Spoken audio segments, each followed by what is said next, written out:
Shalom, Rabbi Curt Landry here. One of the common things that we hear across the board is people are intimidated, confused, or fearful over the courts of heaven.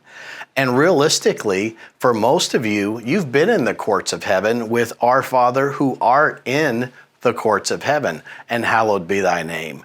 So Robert Henderson and I have partnered and put together 3 hours of teaching to really unravel the mystery. But what we like to call it is Courts of Heaven 101.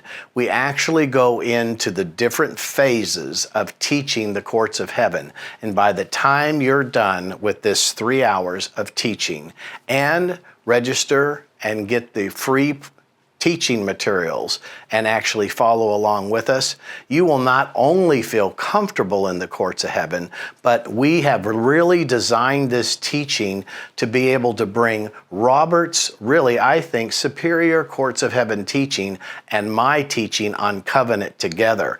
Because when the scripture says in the courts of heaven, put me into remembrance of my word, that is covenant. If you understand the Lord as just judge, you bring your covenant right as your inheritance into the courts of heaven, it's going to change the deliverability from heaven to earth in your prayers. And this, not only will it become your new habit and new pattern, but with the material and these videos, you'll be able to teach others. This is a multiplication of bringing the courts of heaven into simple Courts of Heaven 101 just for you. So I want you to go ahead and register, download the material, and join us for a life-changing experience of understanding the supernatural power of praying in the courts of heaven.